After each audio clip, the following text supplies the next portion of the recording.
Hi, I'm Sarah Shea. And I'm Strangely Duesberg. Welcome to the Pilot House. Podcast where we watch all the shows we missed the first time around. And try to figure out where the heck they were going with this. Sarah, what do you know about Gilligan's Island? I know as much as is in the theme song. I don't think there is a person alive who has heard of Gilligan's Island who doesn't at least know the brief. Yeah. Right? Do you think that's safe to say? I'm sure there are youngsters who've never even heard of it, right? But I mean, the brief is like people marooned on an island. Yeah. Shenanigans ensue. Yeah, so there's like Gilligan, the skipper, a movie star, a millionaire, a professor. The millionaire has a wife too, right? Millionaire and his wife. Yeah. Is the movie star named like Gidget?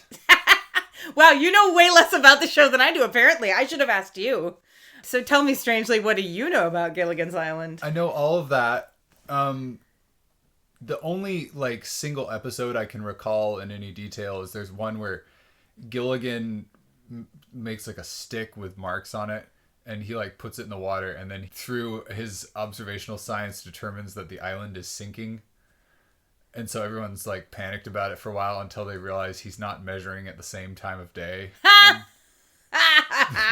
There's a thing called the tide. Oh my God, that's amazing. Yeah. I confess, I don't think I remember any specific episodes.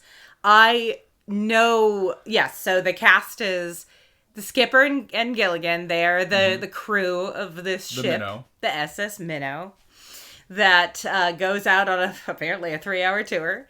And it's Ginger, the movie star. Okay, so it was a G name. Yeah, I wasn't like completely on another. No, that's why it was funny. Yeah. Ginger, Thurston Howell III is the millionaire. His wife, Mrs. Howell.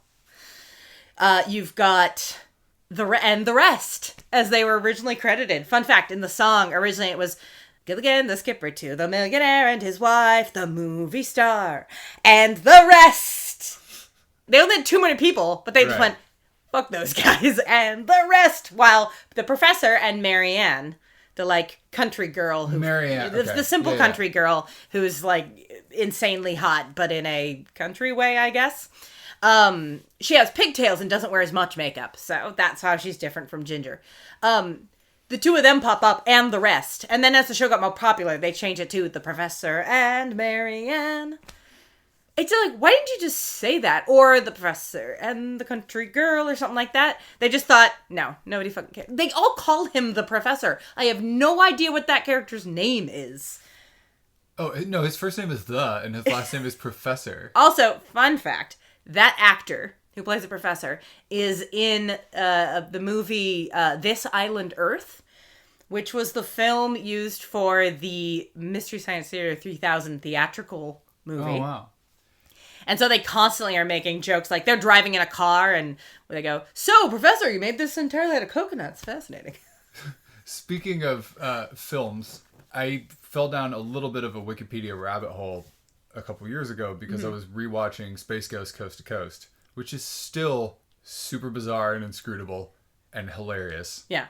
But one of the first episodes, Space Ghost interviews the Gilligan, the actor. I can't remember the actor's name. Oh my God, what is it? Bob Denver? Yeah, so he interviews him, and he's just like, "How long were you on that island?" Like he's joking with him like it was real. Mm-hmm. And the guy is kind of like going along with it, and it's it's Space Ghost. It's super bizarre and weird. But then I went and looked it up because I was like, how was this like at all funny or topical? Because like Space Ghost was like late 90s, early aughts, kind of that. Mm-hmm. And I was like, Gilligan's Island like had been off the air for like 30 some years. But it turns out that like Gilligan's Island finished in 68 or whatever, whenever, it finished its original 4 or 5 year time. And then over the following decades, they made like 2 or 3 TV movies that continued the series. And like at some point, it basically becomes apparent that they were stuck on the island for like 21 years or something like that.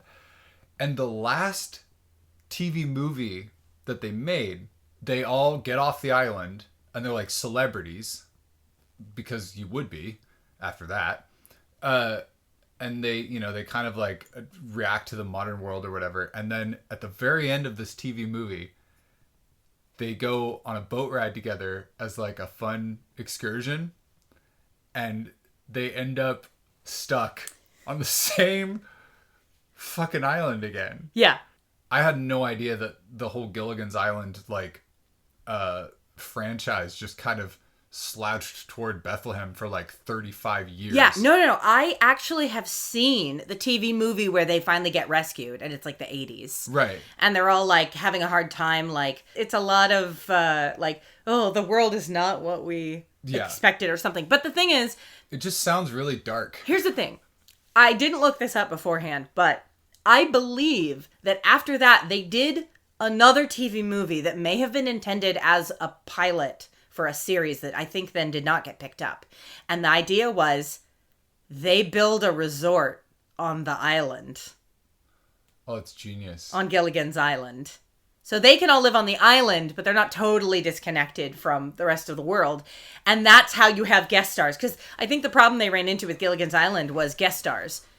Like, well, you gotta have guest stars. You simply must in this time period. And I think that they did occasionally have people, like, I remember one where, like, another wealthier millionaire showed up. And it was, like, just kind of butts heads with them. And, like, a rescue boat comes for him in the night. But he doesn't invite them to go along because he thinks they won't want to. Because they spend the whole episode trying to cheer him up that it's super nice. Yeah. No, my understanding is that they occasionally did have guest stars who would, like, get shipwrecked on the island, but then they always had to come up with a reason why that person would get rescued, but none of the other people would.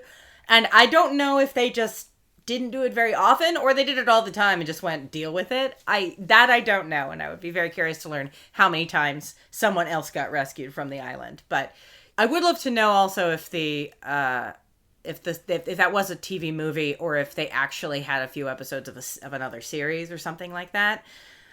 Somebody told me, like, the Harlem Globetrotters were on Gilligan's Island, and I was like, what? No. How did an entire basketball team get shipwrecked on this island and then rescued, but none of the other people? That is a bridge too far. And I looked it up, and it was like, oh, no, they didn't get shipwrecked. They, like, came to the island or whatever. Yeah. Like, when they had the resort there. Also, I don't remember enough details to be totally confident that I didn't make all of that up. So. Anyway, let's actually go watch it now. Yeah, thank you. The most wonderful thing I ever heard of, Ginger. Gilligan and the skipper risking everything, braving those stormy seas and fighting off the attack of savages. Reminds me of a trip I once took to Catalina on a movie producer's yacht. Hi, girls. How you come along with the sail? Great. Oh, it's almost finished. Hey, those look like my socks in there. Well, they are. Oh. Well, thanks for the contribution. It's just what we needed to finish the sail. Well, that does it. Okay, I'll take it down to the raft. Wait. Huh? Don't you want to read the sail? Read the sail? Oh, it was Ginger's idea. Look what she wrote on the front. So's? S-O-S. Oh, yeah, I read it upside down. On the other side, we wanted to write, please hurry, but we ran out of socks. I don't know what I expected. So, we just watched the first episode of Gilligan's Island, not the original unaired pilot. I did not know if this was going to be the kind of situation where there's a pilot and then there's a first episode, and they don't air the pilot, but they are meant to be watched in order. Mm-hmm.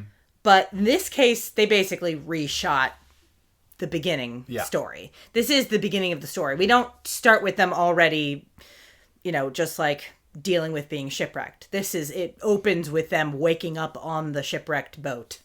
The wrecked ship? On the wreck. On the wreck, yeah, yes. On the beached boat, which is washed up on this water, island. it's on the land. Yeah, yes. That needed all of that explanation. But yeah, that was good to know. I didn't mention it in the What We Know, but I was really curious if it was going to be like, yeah. But the original pilot, apparently, the unaired pilot we looked up, had most of the same cast, but the professor was recast, and originally Ginger and Marianne were just two secretaries named Ginger and Bunny. So they tweaked that a little bit. Yeah. But, what were we wrong about? I mean, I think we pretty much nailed it. Like, we knew what was gonna happen. Well, I genuinely thought that Lovey was just a nickname. I did not know that is apparently Mrs. Howell's real first name. In any event, I think we were both pretty spot on in our memories of the basic outline of what this is. Yeah. And what's happening here. Yeah. In terms of tone and delivery and cast makeup and everything, I mean, this is exactly as I remembered. Although what my childhood memories of watching this show, it had been colorized. Oh, yeah, definitely. I don't know that I ever saw a black and white episode of this, but I bet you on Nick at Night, which is both of our experience mainly with these shows, they were probably only showing the colorized episodes. Or maybe they were shot in color later. I don't know. The only one of these old shows that, to the best of my knowledge, has never really been colorized is The Addams Family, for obvious reasons. Oh, yeah. No. It can't be. It simply mustn't. But yeah, I think there were a few other things I was wrong about just that I didn't say out loud. The usual, like, oh, I didn't even know to say that because it was more a vibe thing or whatever.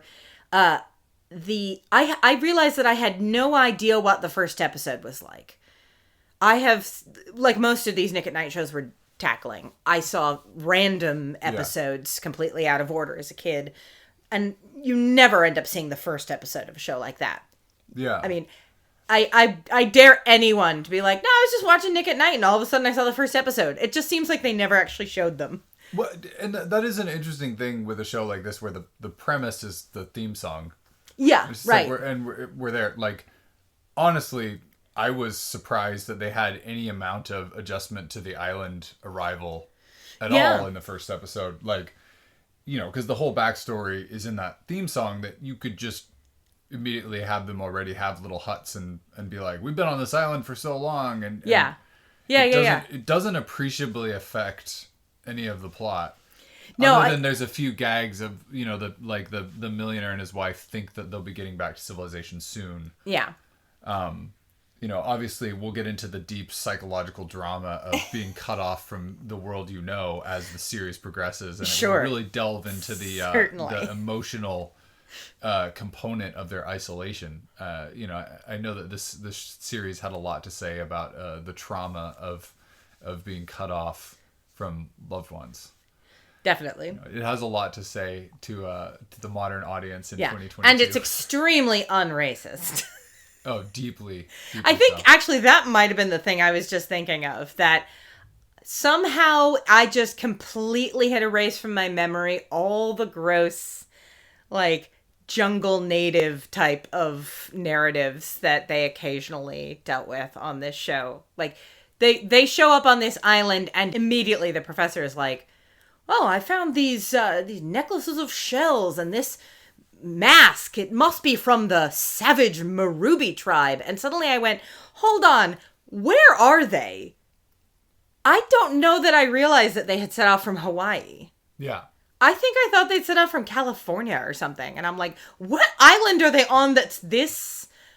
That could be this isolated after a 3-hour tour in a single storm. I didn't even think about that part. I just thought, look, the whole, it was a 3-hour tour and a storm. I thought it was like, yeah, that was the conceit. And they wanted to be on a classic desert island. So, of course, it was like tropical and had coconuts. Right. I didn't even think about the fact that, like, they were that isolated and that I'd totally, utterly forgotten. I had erased from my memory all the weird, gross jungle native type stuff, and they get right into it in this. I mean, the main plot of the episode, other than they are attempting to build a raft and go away, like the first half of the episode is they build a raft and Skipper and Gilligan try to go get help and fail, and the second half of it is they get back on the island and they're on the opposite end of the island. They think they're on a different island, and they both groups of people think that the other group is the savage Marubi tribe or whatever. And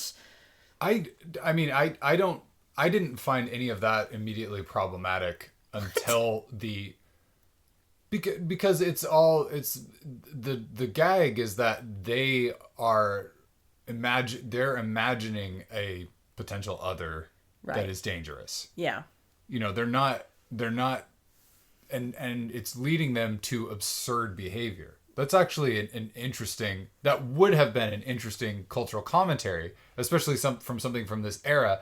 It's unfortunately spoiled by the button joke at the end of the episode. I think you're giving him a little too much credit, but I'll take that. I want to be clear that it wasn't immediately inherently problematic to have people, uninformed people, jumping to bad conclusions. Except it's the professor who we immediately, he's depicted as being a professor of apparently many disciplines. He devises like a shellac for their ship out of like sugar. Fruits and like sugar and coconut sap or something. Yep. It's like, where do you get the sugar from? These are just things they know are on islands. But like, he says very confidently, like, oh yes, it's from the Savage Marubi tribe. Yeah, they're headhunters. They would definitely kill us. Yeah. He is very, the voice of reason and knowledge is giving them this information. I think that kind of undermines the sort of, oh, it's just them jumping to conclusions because they don't know anything. And then they proceed to jump to a bunch of conclusions because they don't know anything. Like, he does give them that information that it appears to be a mask from this tribe. But he's the one telling them they're in real danger. About the tribe. Yeah. And he does continue to reinforce it. But Gilligan and the skipper aren't with, like, when the two groups get separated, just everybody continues to sort of wind themselves up. Yeah. It's in some ways it's just like that really classic tired, the two parties get split apart and then they're like attacking each other. Yes. Thing. And again, like there's nothing high-minded is happening here. This is like very disposable comedy television. Yeah. A lot of sight gags. A lot of the Gilligan tripped over the skipper and then the skipper tripped over Gilligan. There's a lot of that. Yep. Oh, and speaking of the skipper, another thing I didn't know is that we get everyone's full names except Gilligan in the intro. Like they wake up on the boat and realize they're stuck on this island. They've been beached on the island.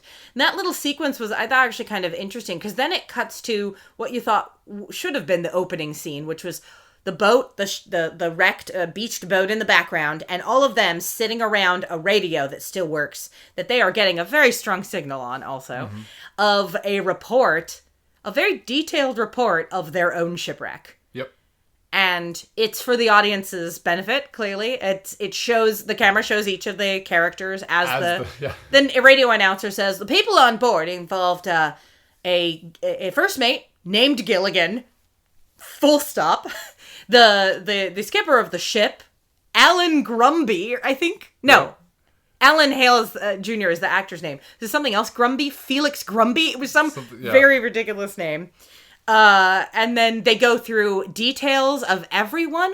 Like, there has been some really intense journalism going on reporting on this. They report that Marianne, exactly where she's from and what her job is. She works at the general store in like a small town in Iowa or something like that. They report that Ginger is a nightclub singer and that she stepped onto the tour in the dress she had just left her singing nightclub engagement in. But it's like, she's still wearing the dress from the night before. Yeah. But it's like a weird... What time of day was this tour? And what situation led her to leave a nightclub after a gig late at night and then sometime the following afternoon step onto a tour boat in the same dress? I want to see that movie. I can imagine a situation. Right, yeah, but she does not look like she didn't sleep the night before and she had a wild night. She looks like she stepped off stage and straight onto the boat. Yep. But it's also a good question. When they are depicted leaving the harbor for their 3-hour tour, it looks like it's the middle of the day. Yeah. And then minutes later, it's a pitch black storm. Which, like, can happen. Yeah. Out in the open ocean. You can get overtaken and overwhelmed by a storm very quickly. Yeah. And, also to the show's credit, it does not say how long they were in the storm. They could have been in the storm for days and days. It's fair. But they do say when they're sitting there listening to the radio, I think they imply that the radio report implies they've already been shipwrecked for a couple of days. Yeah. Although they all look fine. They do not. They barely look like they were in a shipwreck, much less that they've then been on an island for 3 days. I mean, considering the amount of bananas and coconuts and avocados that they have, like mangoes. This is a fertile island. I wouldn't mind being there for 29 years. I could handle a couple of days. Yeah. Anyway, we get a explicit details of everybody's life. I think the professor's name was like Roy Hinckley. Like, I was genuinely surprised that we ever learned the skipper or the professor's name. But yeah, I mean, everything is all set up relatively quickly, and then we get sort of the confusion, missed identity hijinks after Gilligan and the skipper try to sail to civilization on a raft. Yeah, I mean, let's not diminish how long that sequence took. With them on the raft? Yes. The building the raft, yeah. the sailing of the raft. Like, they start paddling away on this raft, and while the anchor is still on shore. That was my favorite part. Why they had an anchor, that doesn't seem like it would actually be super helpful. Well, you need something to keep it from drifting away while you're working on it and loading it. You tie it to like a stake or something, but like an anchor. I mean, that's a pretty typical practice. If you have a boat that you're beaching on a shore, you'll have an anchor that you'll put up in the sand. Right, they had to make that anchor and take it with them. Yeah. I was just questioning how useful the anchor would be once they set forth. Once they set. Well, you know more about boats than I do, though, so I will defer to you. I used to live in a boat. You've lived on a boat. I have not. So the sequence where Gilligan goes back for the anchor and then like walks it out to the raft, which the skipper continues to paddle away for some reason until he goes underwater. You watch him walk all the way until he very, very gradually ends up underwater. I'm sorry, I thought that was so funny. Shot. We paid for the raft. We're gonna film it. I found that so funny. Like that is one of those gags that just from a performance standpoint, that's a commitment. It's like, I'm going to hold this anchor. I'm going to walk into the water. Yeah. From a commitment performance angle, that is amazing. But like, that is the kind of thing that we were in for with this. Like a lot of, we're going to show this whole bit and it is going to take its time. And then we get probably, I don't want to overstate it, but it felt like about, I don't know, an hour and a half of them on this raft being circled by... Well, it was important to you that we not diminish it, but also that we not overstate it. I understand you. We gotta navigate that narrow passage. Okay, all right. But the big sort of, I'd say like special effects action sequence of this episode is Gilligan and the skipper on a raft fighting sharks. Yeah. Very small, sad sharks with the floppy dorsal fin because they've been living in. Oh no, I think they were real sharks, but they were from captivity. Oh, a rubber shark, you could make its dorsal fin stick straight up, but those look like that sad captivity dorsal fin. That's whales. They have the sad captivity dorsal fin. Does that not happen to sharks as well? I do not believe that happens to sharks. Well, then those were not sharks. Because I would be shocked if they just made a bad one. They happened to make a bad rubber shark that looked exactly like a sad captivity dorsal fin. I have to look this up. They genuinely looked like at least some of the shots must have been real sharks. Although they're like hitting them and stuff. I guess they wouldn't hit real sharks. There were just like a couple of times a shark would come by the raft and Gilligan would stick his oar into the water, and clearly Bob Denver's like, oh, I gotta stick it far enough underwater for the person who's underwater to break it in half, like, or he would like stick it underwater and it would cut to him lifting the stick out and it's got like a big chomp teeth marks out of the end of his oar. And you could just tell he was going like, oh, there's the shark, I have to stick it in the water next to the shark.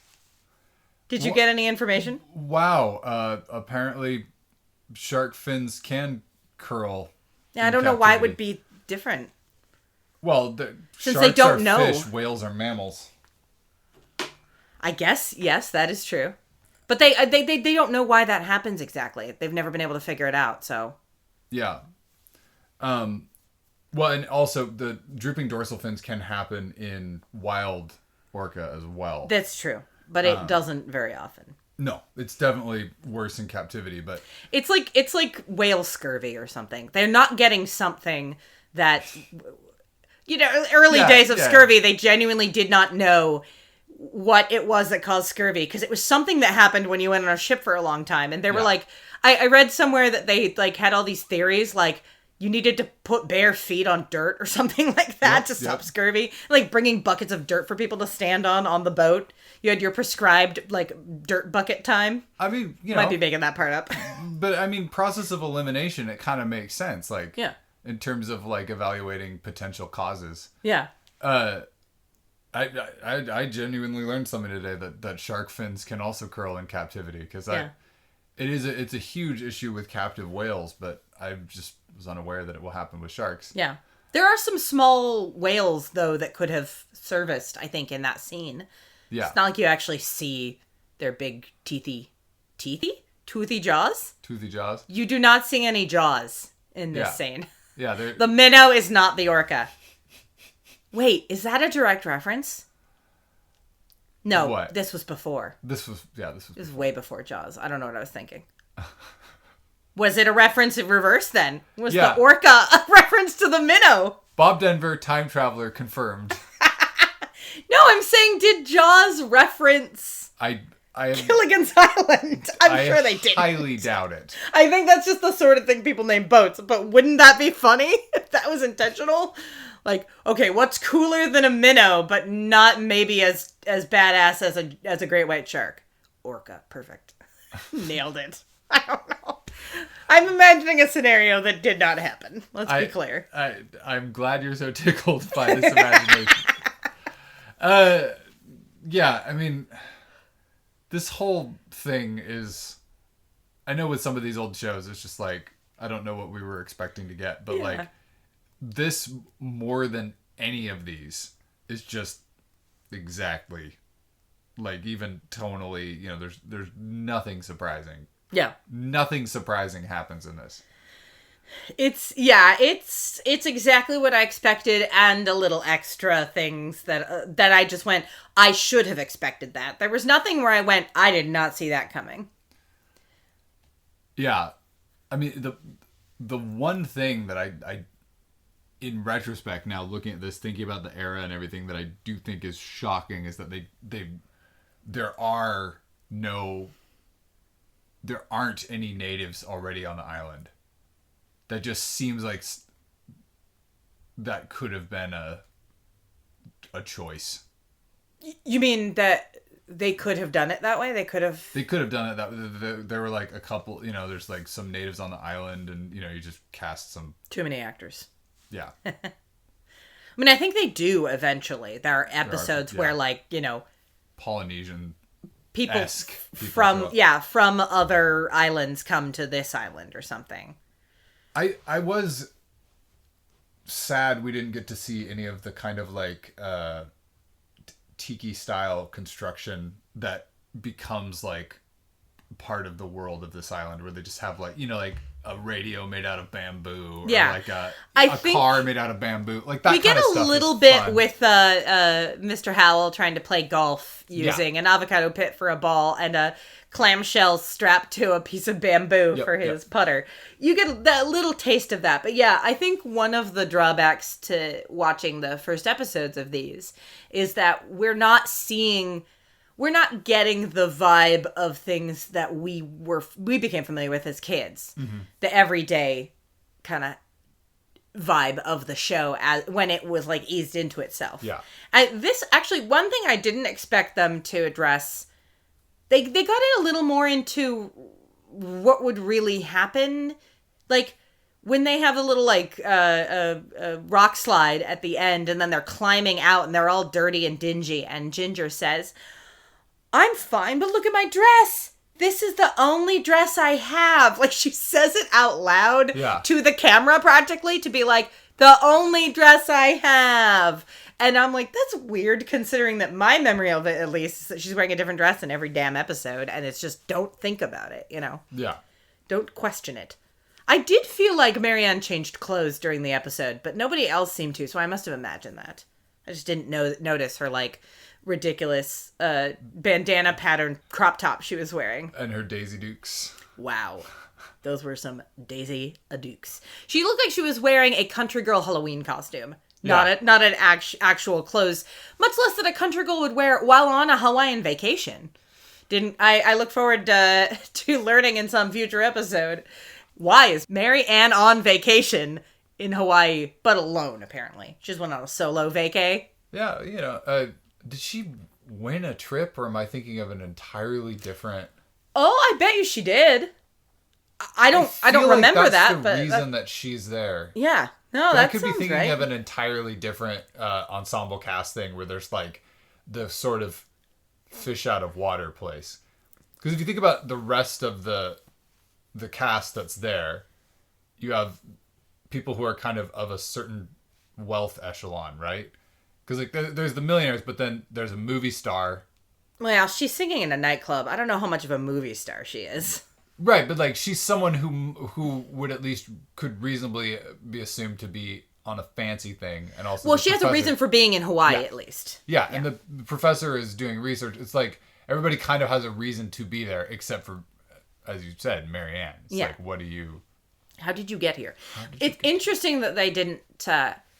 In the time that they spent saying where she worked in her small town, it would have been interesting if there were like a girl named Mary Ann from this small town who won a trip here, or something like that, to give the explanation for why this girl from the small town who works in a general store is on a Hawaiian vacation. You gotta have an audience POV. She's just a typical studio note. I mean, honestly, originally there were going to be two secretaries, just like kind of normal, probably secretaries, on a vacation that they both saved up for and went on together. Pals. Yeah, just gals being pals in Hawaii. I will say for this show that they do a really good job of giving everybody a strong character right out of the gate. In terms of sort of differentiating all, like the fact that we're, everybody sort of has their role and sort of where they fit, and they all, every actor gets to have at least one little fun moment in this first episode, which for an ensemble show, even the rest. Oh my God, that's what I was wrong about. There you go. Strangely, that's the thing. Oh, that they don't even appear. They're not even credited. It goes to a shot of the island when it says "and the rest." I was like, "Oh, that's cold." It wasn't until the show got more popular that they got, like, maybe it was second season, they got the bargaining rights to be like, "Hey, put us in the freaking credits," and that's why they added the professor and Mary Ann. Do you think maybe there was like originally like the professor and Mary, maybe they thought some people were going to rotate out or something, like they weren't as contracted up? Well, that's possible. That's totally possible. I think what it is, though, is that all the other actors had like just enough clout to get into the credits. Mm-hmm. Like Gilligan, whether Bob Denver had the clout or not, he's the title character. Right. And you might as well mention the skipper. And then Tina Louise, who plays Ginger, maybe she had a bit of something going on already at that point. But maybe the actors who played Mary Ann and the professor, whose names I've already forgotten, because I didn't see them in writing on screen. And whose fault is that? Or is it because the song was already written, but like the rest, like they had that theme song already, and they didn't have the show. No, they had a different theme song for the original pilot. Remember? Yeah, I understand that, but I'm saying like maybe that the new theme song was written, like before they shot that second episode. I think the reason I'm fixated on it is because they had this first pilot that didn't get aired, that didn't get used. And then this just seems like something that somebody was really motivated to make this thing happen. Yeah. It seems like something that's getting kicked around at the studio or the network or whatever, and like there's a high-powered producer or somebody really championing this show. Yeah. Because what finally appears in what we just watched, in some ways, is really strong and feels like a vision that has been really tooled and really put together, and like really they're kind of going for a very specific thing. But in other ways, feels like there are certain things that they don't really know what to do with yet that are almost vestigial remnants of like an earlier draft. So, for instance, the character of Marianne and Ginger in this, in terms of sort of their function in the story, they both are the same thing. Yeah, that's something that was interesting, and I wonder if that was a holdover from them being two secretaries originally. Because you were saying we get a pretty strong character from each of them, but my memory of Ginger's character was that she was sort of useless in the sense of not being stupid or anything, just like not used to doing any work with her hands, really. You know, she's used to being beautiful and singing and dancing and acting or whatever she was doing. Yeah. And the Howells being sort of similarly useless, but in a privileged way of like, we simply don't do. We have people who do for us. Yeah. And then you've got Gilligan, who's useless because he's just an idiot.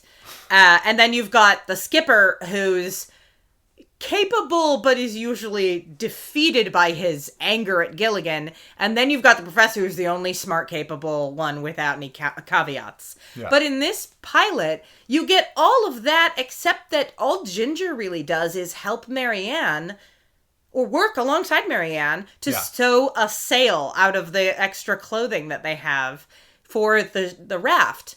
And it's Ginger who has the idea to use the extra socks they have. Apparently, they had a lot of socks to sew the words SOS on the sail, which is very smart. Yeah.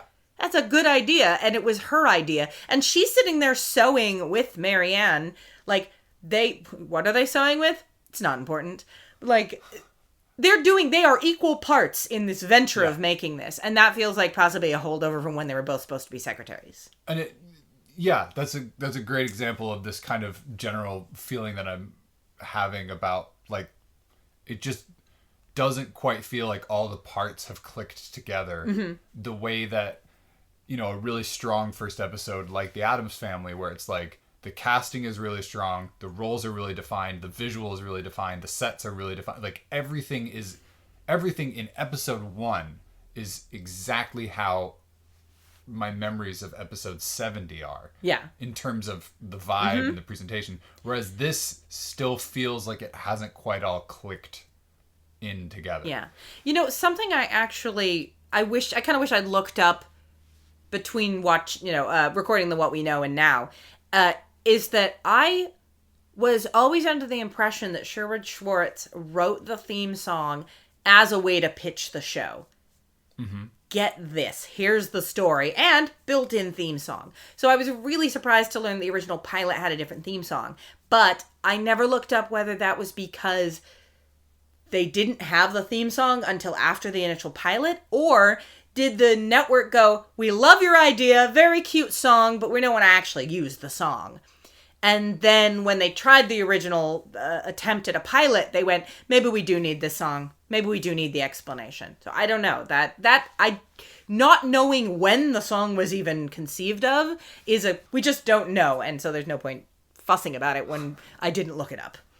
Well, maybe we could do a little addendum at the end of this, because I'm really curious about that. And another reason that I'm so fixated on it is that it is a very strong presentation of concept. And yet, if Professor and Marianne are part of the strong vision of the concept, why aren't they in the theme song if the theme song is the pitch? Yeah, right. Now, we really have to do an episode just about theme songs. Yeah, it's weird. It seems like that's something we want to do. Oh, well. It will never happen. Speaking of things that I want to have happen, can we move on to our segments? Yes, we may. Where did the money go? This is the segment where we speculate on how they spent their money making this first episode or pilot of the series in question. Sarah, watching this epic South Seas Adventure. Do you have any ideas about how they spent money on this particular adventure? It's funny that the two usual situations with this segment is either we say, oh, it was very evenly spent. The money was kind of like, yeah, they really put the money into building some great sets or blah, blah, blah. Or it's, oh, they splashed out all the money on this one big sequence just to make the first episode engaging. With this, I don't know that I would say that they very evenly spent the money, but like, they must have spent quite a bit of money building like there are several different on location beach shots and several fake jungle sets and the whole sequence in the on the raft in the water with, I think, real sharks. I guess we could look that up, whether those were real sharks or not, but I think at least some of the shots were real sharks around their actual... Yeah. Not like cut to wildlife footage, right. but like actual sharks around Bob Denver and Alan Hale Jr. Yeah, there's no super noticeable splash outs of money on this. As the years have gone by and we've made more and more Pilot House and asked this question a lot, it's interesting to kind of think about this. I have a friend who produces television. He's worked with MTV and a few other things. And he really respects anything where you can't tell what money is being spent on. Where just all is like, it all looks the same. There's not one scene that suddenly looks really nice or one location that's obviously very nice. Like it's sort of all the same. And this genuinely, other than like the very hard cuts from outdoor location shooting to indoor sets. Yeah. And they had they're on a beach. Well, let's build a fire. Cut to a set of a jungle. And then he goes, it's so much warmer here than it was on that open beach. Like hangs a lampshade on it. Yeah. It's so obviously a set indoors. I didn't even think about that being him, pointing it out. But yeah, it's like, It's. I did think, like, where are they supposed to be? That's so much warmer. Just closer to the tree line? Like, where are they? Anyway. In a climate-controlled studio. On the nosy. But, yeah, I mean, honestly, I think probably the most expensive thing was setting up that whole rock slide. Choreographed rock slide. Oh, my God. That was so... The professor sets up a trap that's with a cave that's supposed to trigger a rock slide when they think that there's some other mysterious person, possibly these natives, going to attack them. And then they do a bunch of business about, careful, don't trigger this vine, which is like a fuzzy rope lying on the sand. And they're like... People are stepping on it constantly and stumbling over it and all this like big, like, who's you? What? Huh? They'd have this whole big thing. And only at the very end, when it's time, does Gilligan actually get his foot underneath it and like really go for it. Like he had to like get his foot under it and then walk strongly forward. Like the professor even says, the second someone touches this, it'll interfere with the tension and create the rock slide. And it's like, he went this vine and like picks it up several inches and then drops it back down. Yeah.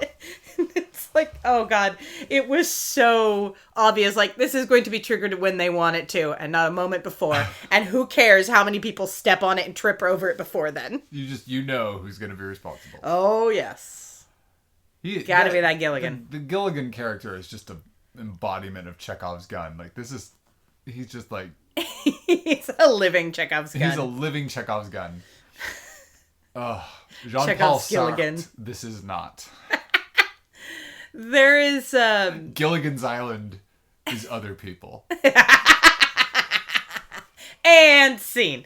No, I really think that was the message of the show, that like Gilligan's Island is purgatory. I thought that was kind of accepted on the internet, no? Yeah. Let's move on to our next segment, which we like to call... Cliffs and Chips! This is the segment where we talk about the predictions for the future of the show, what we think might be a season 1 cliffhanger at the end of the season. Any relationships we would like to see blossom or develop or go in a certain direction. Strangely, you have thoughts? Yeah, this is the first show we've watched this season that I feel like actually has potential for doing a more traditional Tumblr Kid Cliffs and Ships kind of outlook on it, because you have a bunch of attractive single people on the island, and also Gilligan and Is the 3 skipper. a bunch? Yeah, well, it's a gaggle. It's a loose. No, I don't know I don't know if 3 I is said a bunch. because I was like, there's 7 people, and then I was like, wait, they're married. That's Gilligan. But you see what I'm saying? Like there are more single people than usual. Yes, obviously we weren't able to do much in the way of Cliffs and Ships with like the Addams Family. Yeah. Or I Love Lucy. Everyone is already married on I Love Lucy. Yeah. But yeah, I see where you're going with this. Are you working your way up to a particular ship?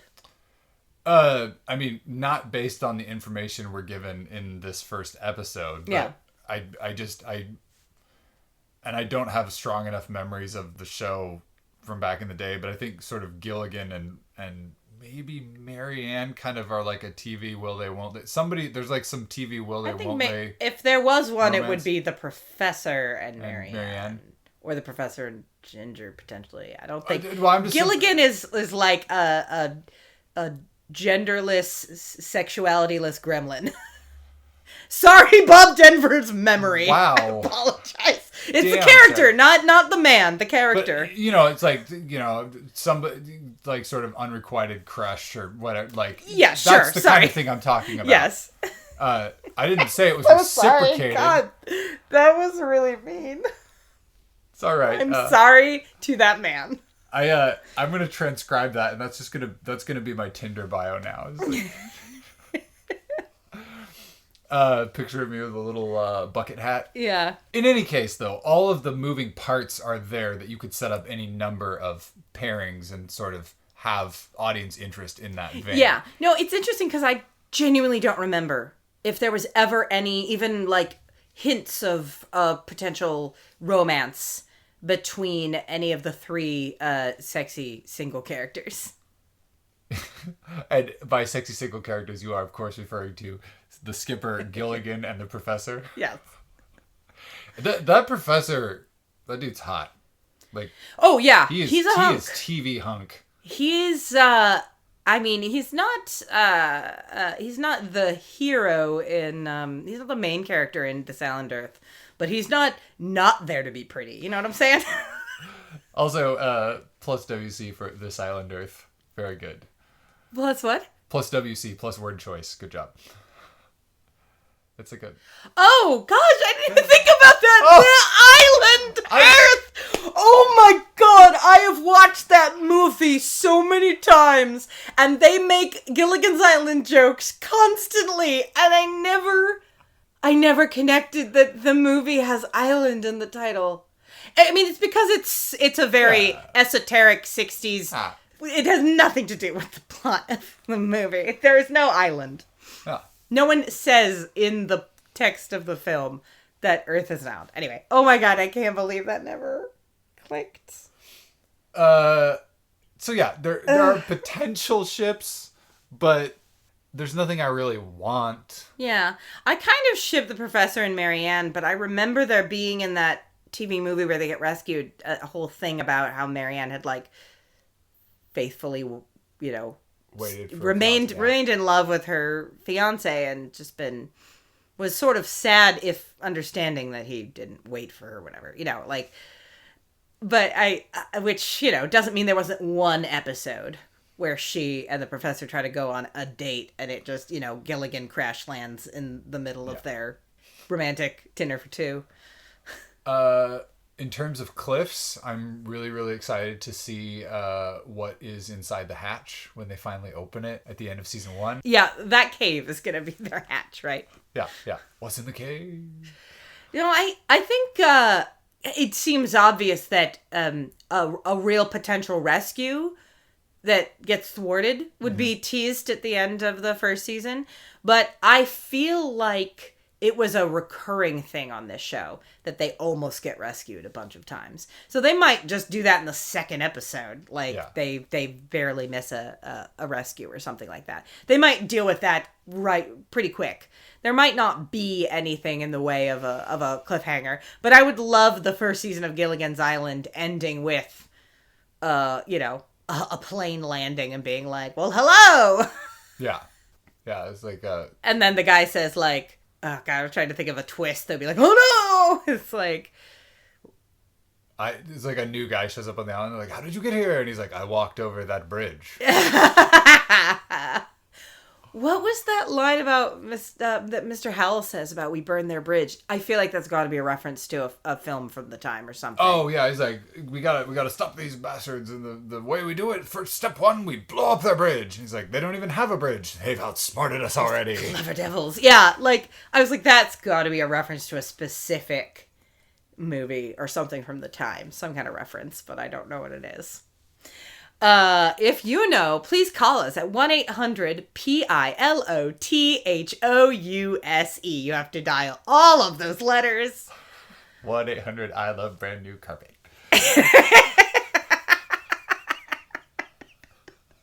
Anyway, where were we?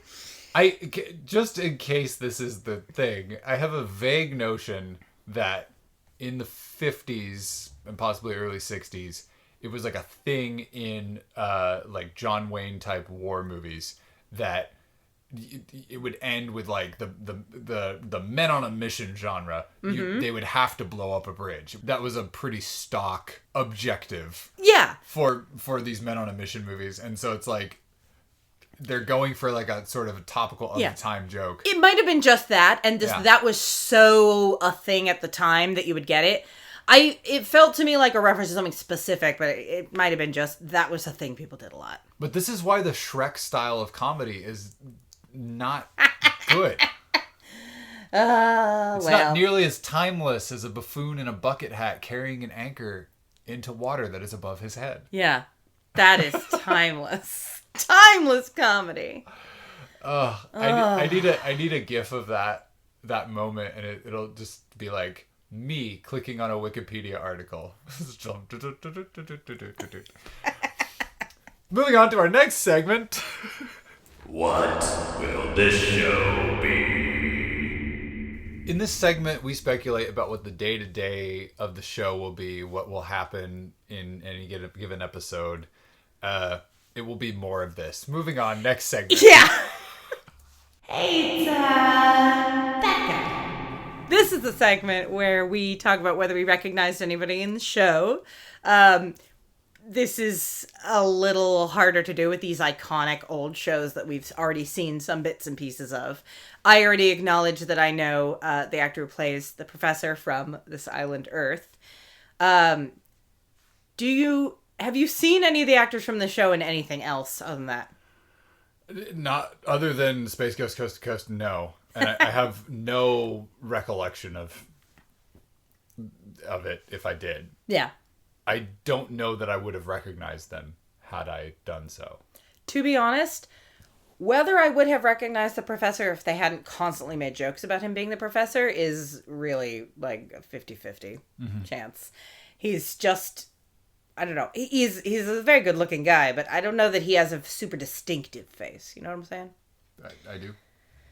Yeah, I don't know that I've ever seen any of them in anything either. This is the kind of thing, it's like all the people I went to high school with, I wouldn't be able to tell you their names if I saw them out in the world. But like if you showed me a bunch of photos and you're like, you went to high school with these people, I could probably name like a couple of them. Yeah. Yeah, it seems like the actor who plays Mr. Howell seems like I must have seen him in something else. Like, well, but that's also the best part. But like he's just kind of doing like a Jimmy. Oh my God, that voice, he is doing such an over the top. Yeah, that's the best part. Well, hey, don't turn off the tech. What is this? I don't care who they are. They can't play through. They can't play through. You're doing more Jimmy Stewart than he was. Well, it's just like as soon as my voice gets in here, that's all I can do. Yes, you need a little more of the nasal sort of I am looking down my nose at you sort of voice. You need more of that. It's just hard for me to do that because I have there's no less cartilage in my nose for me to do that with. We've talked about this. I'm just stuck. Okay. And that was us doing funny voices segment of the show. The worst part is whenever I try to do Sean Connery, it just becomes Jimmy Stewart. It just happens to me. I am the last one.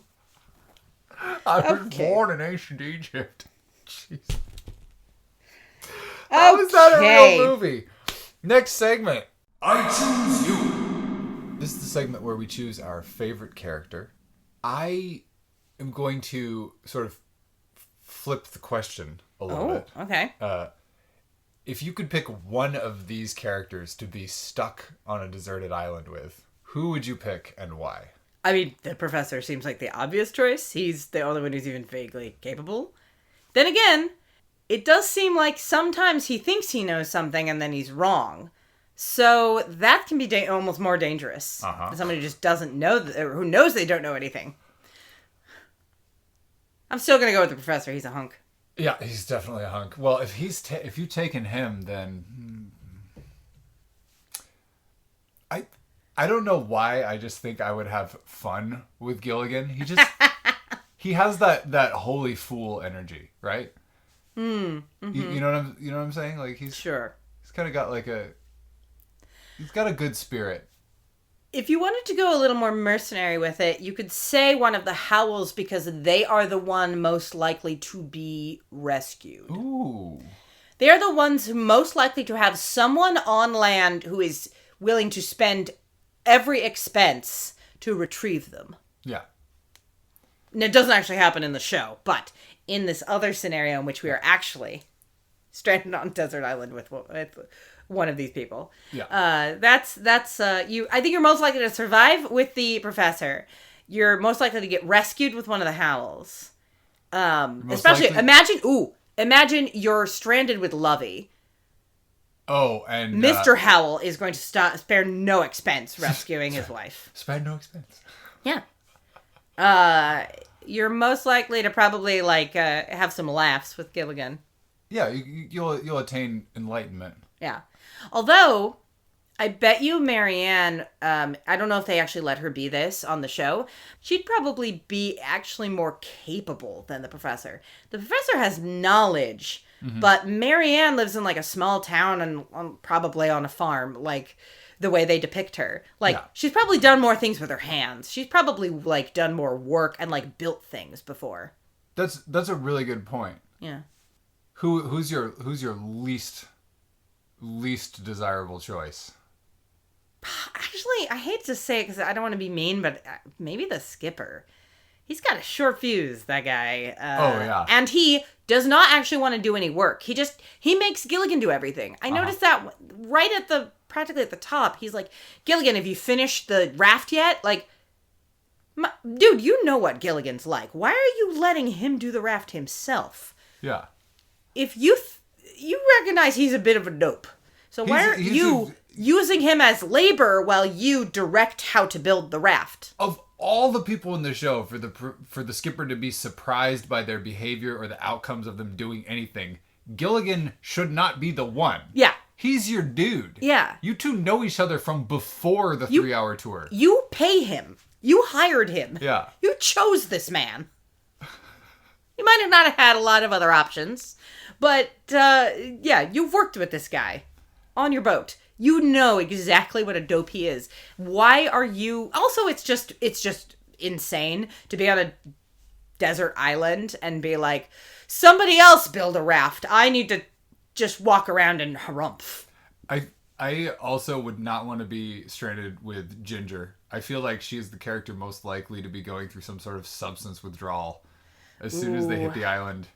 Yeah, and not used to doing a lot with her hands. Mm-hmm. Well, anything useful anyway. Hey! Moving on! Final verdicts. All right, this is a segment where we ask, did this pilot do the job of a pilot and make you want to watch more? With the sort of caveat for these Nick at Night ones of Does not it caveat, sell the but show? the additional question of, does it set up what the show will eventually be, since we know in these cases? I think this does a pretty good job of setting it up, although we don't get as much of the, like, you know, them living in huts and building things out of coconuts. Rhymes. Poet, and I didn't even know it. Yeah, it's weird that in some ways, because of how this just kind of did its thing, I don't really have as much to say about it. It's not confusingly bad or weird in the way that some of the shows we've watched over the years have been, where it's like, I don't know what they were trying to do here. Like, what was the goal here? What were we trying to accomplish? I feel that this was a pretty strong presentation of what they wanted to do. I don't have any desire to watch more. No, I feel like they set up the premise. They set up the kind of shenanigans that are going to occur. But yeah, definitely as someone revisiting it with some nostalgia, it didn't actually make me want to watch more of it. Now that we've watched a few of these, it's interesting to see which of them I actually go, oh man, I forgot what a delight this is, give me more. As I did with Batman, for example. Yeah. And ones that I'm like, oh my god, this is worse than I remember, please, no more. Shows that will remain nameless.